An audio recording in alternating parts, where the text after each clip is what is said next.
Hello, welcome back to my channel. My name is Elton and we talk about alternative fashion. Where the you little shit. I swear, she's going to make me fucking panic one of these days. Introduce yourself to Elvira down below. Tell me your name, pronouns, and then do you have any pets and what are their names? And if you don't have any pets, what is your ideal pet? Thank you for coming by. I very much appreciate it. Today, as in the day that this video is posted and not the multiple days that this has happened, we've been working on my battle jacket. So for this video, we're doing a little bit of a different setup, mostly because most of the stuff was filmed over the past couple of days, and I'm going to try doing a voiceover. If you like this style of video, let me know. I'm still trying to figure out the kinks and try to work things around.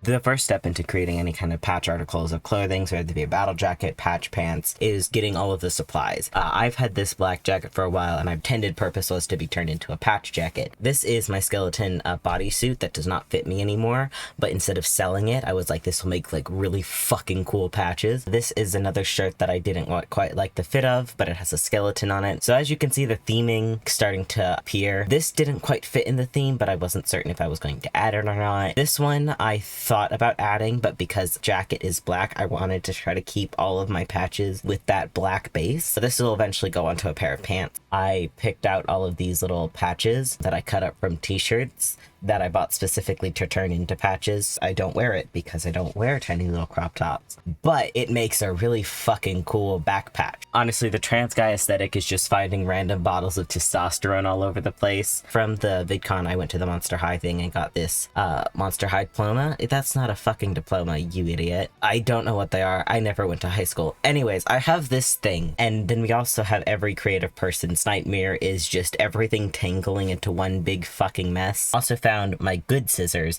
and not the scissors that are all fucked up. I have 5 different pairs of scissors. It's honestly a problem. Every bitch that does sewing, shit like that, I have 5 different pairs of scissors. One of them is the actual good pair for cutting fabric. One of them is the paper scissors.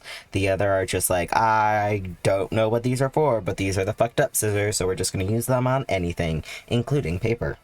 Anyways, sorry about that. I had to come back. I had to leave for just a second because my cat had decided to eat plastic. You little bitch. Stop doing that, okay? It's not healthy for you. We don't have unidentified object organ surgery money. I've been wanting to make a battle jacket for a while, but mostly my problem was that I lacked not necessarily the desire, but because I always had the desire, but I lacked the motivation. As it turns out, having a fucking shit ton of mental health illnesses, the fuck? Mental illnesses. And then moving across the country and then trying to find a job, and then I still am in the process of moving, oh my god, there is so much to fucking do that you don't think about. It's a hassle. Anyways, as you can see why I hadn't gotten to my battle jacket at any point in the past couple of months. But I'm getting to it now strictly for the reason that I was oh fuck, I could make a YouTube video about it. And apparently that's how I can get myself to actually complete projects, is to make a YouTube video about it. Which is honestly kind of fucking sad. But at the same time, at least I'm doing them. They're getting done.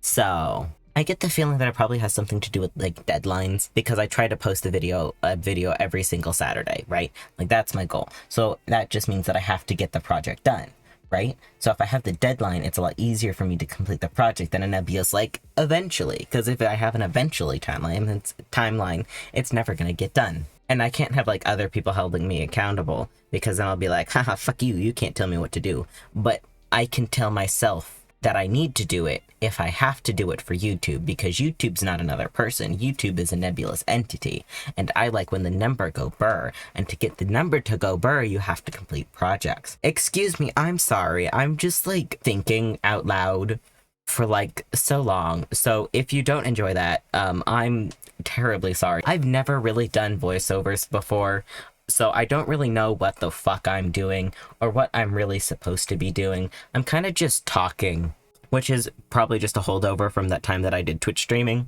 Used to just talking and talking and talking and hoping that someone responds eventually. The only difference is that nobody's actually going to respond right now. You're all going to respond later, but I'm going to pretend you're responding right now and we're actually holding a conversation. Oh shit, we need to have a break. This video is brought to you by Kat. Look at her little face. She is so fucking cute.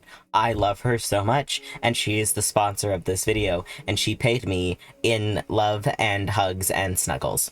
Okay, the other reason that I started making this battle jacket is because I watched Stranger Things again, and I just love how Eddie Munson looks and everything, and like, it's so fun that like the metal community is like getting like new blood into it, because like I've listened to like 80s metal like my entire life, so it's like one of the things that I grew up on, but I just didn't realize that I was a metalhead till like Stranger Things came out and like smacked me in the face again, and I was like, ah shit, I am a metalhead and not a punk, god damn it, this is what normal people listen to. No, dumbass, this is not standard music, that you're a fucking metalhead. Honestly, kind of awesome that people are back into like 80s metal, 80s culture. But I will say though, I'm totally going to be like upfront about you. I have read so many fucking steady fan fictions, right? And mentions and stuff is so funny, because I keep trying to figure out if the authors have actually seen Rocky Horror, or they have just seen other people mention Rocky Horror, because Rocky Horror's not like, oh, these two boys kissing. Like, it's fucking weird as shit. So weird. And I was watching it while I was creating this battle jacket for like background noise and everything, and I forgot a fucking fever dream it is. You'll watch it once and then be like, oh, I don't know what's going on, and then you'll watch it again and be like, I kind of know what's going on, and then you'll watch it again for a third time, and despite the fact that you've seen it like 3 times by now, you're still a little bit confused. You've reached the point where you don't care. Like, people are just hot and pretty, and that's honestly all that matters.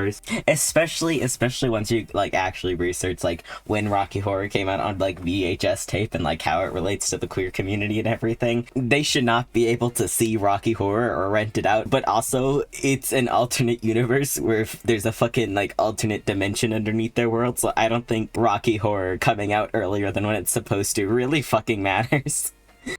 This is supposed to be a how-to video, isn't it? I've gone on way too many fucking tangents.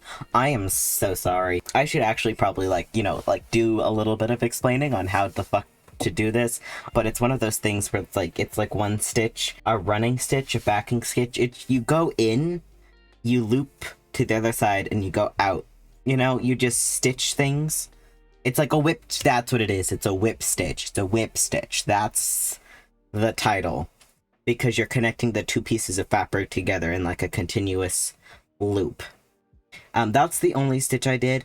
I did want to add more crosses to it, so like I would do a cross, then 4 straight stitches, and then a cross, and then 4 straight stitches, and a cross, and then 3 stitches, because I was trying to make it look a little bit random, but I have a problem with like random patterns and everything, because I like my things to be in patterns, so I don't like randomness. That was just what I did. So it looks random to most people, but let me tell you, it is not random. There is a specific pattern to it, because otherwise I would cry. I know a lot of people do their patch jackets in a variety of different ways. But the way that I like to do mine is I like to set down like the biggest, like the back patch, the front patch, and then build everything off of that. I don't like to have floating patches, so I like to everything to connect. The Ouija board lettering will connect to the top back patch, and then the Monster High thing will be on the side of that. The words and everything will all connect. Everything is completed piece, even if it's not fully completed. Like, eventually I'm going to fill this patch deck with all sorts of patches, but I don't have all of those patches right now to look complete and still have space to add on to that. So everything that all the patches that I add will connect to each other, and then all connect to the big patch. That way you don't have to worry about having an unfinished project that you can't wear. It's consistently a finished product that you can constantly wear, and then just add more stuff to, and no one can be like, that doesn't look finished, because it does look finished. It looks intentional. I also added spikes to the shoulder. I eventually am thinking about adding chains to the cuffs and maybe around the edges, but I'm not certain on that, because I have all of the patches on the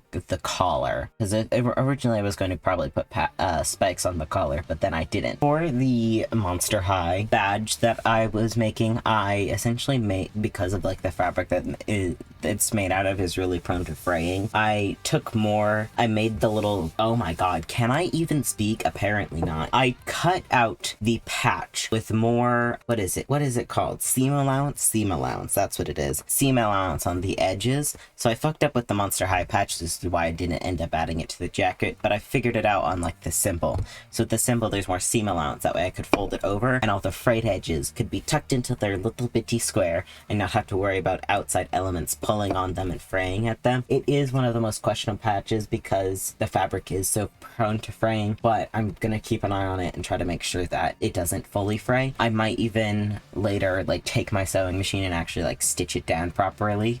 That way it doesn't move any more than it should. But that's a future me problem. We are finally at the reveal. I think it turned out great. I'm really happy with the placement of the human patch on the top collar. It really adds like a little pop without taking away from anything. I love the way that the green stands out on the black. Like it is, I'm so happy to eventually style this jacket. This is in fact how I was doing the voice recording the entire session. I hope you're okay with that because you don't get anything else. Also, I'm gay and I can't sit in chairs properly. I will see you guys all next time. If you have any video suggestions, let me know in the comments down below. I know that I'm going to be doing a hoodie customization video in the next coming weeks. And I know I have some Monster High content coming out because in less than a month, we will get the release of the new Monster High movie. Yay! Anyways, I will see you guys all later. And thank you for watching. Bye!